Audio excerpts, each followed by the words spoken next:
For this tutorial, I'm using the editing workspace. You can reset the workspace by double-clicking the editing name in the Workspaces panel and clicking Yes to confirm. When you're editing clips in a sequence, you'll often want to remove the start or end of a clip. This could be the slate at the beginning or the director saying cut at the end.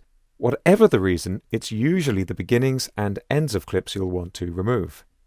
In this sequence, I have 3 clips that I'd like to trim to remove the ends.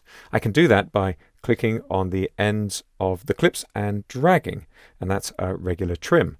But there's a quicker way. I'm just going to undo by pressing Ctrl+Z here on Windows, that's Command+Z on macOS, and I'm going to position the playhead where I'd like this first clip to end.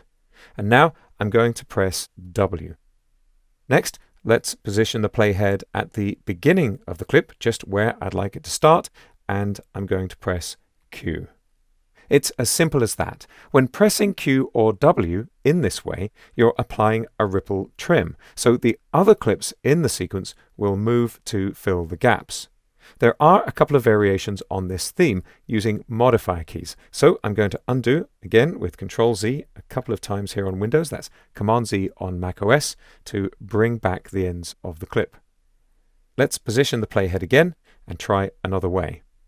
If I hold Option on macOS or Ctrl and Alt on Windows and then press the W key, a gap is left behind. This is like a regular trim, and it's useful if you want to insert another clip. I'll just undo again.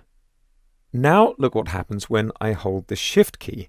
I'll just press the W key again, and the clip that my playhead was over has been shortened, and the beginning of the next clip has been extended. This is a rolling trim, which adjusts the timing of the edit but not the duration of the sequence. Now, track targeting, sync locks, and clip selection all have an impact on this workflow, so make sure you have the right items selected before you use the shortcuts. And there's another way of trimming quickly on the timeline too, and this is using the J, K, and L keys that are normally used for playback. I'll just undo again, so we have the end of that clip. And now I'm going to double-click on the end of the clip, and this is going to switch the program monitor to trimming mode. In this mode, those playback keys actually play the edit, and this is called dynamic trimming. I'll press the J key to play backwards a little bit, and then K, and you can see the gap has been added. I'm literally playing the end of the clip.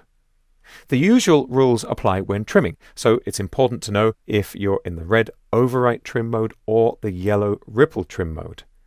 To illustrate this, I used the red mode.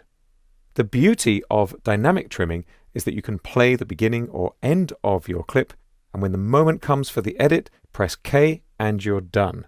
The trim has been applied. The up and down arrows will jump your playhead between the edits for any tracks that are selected in the track headers. That's these buttons right here. Once an edit is selected, you can even use the keyboard to set which side of the edit you'll trim. The combination of the Q and W keyboard shortcuts and dynamic trimming can dramatically speed up fine-tuning your edit in Adobe Premiere Pro CC.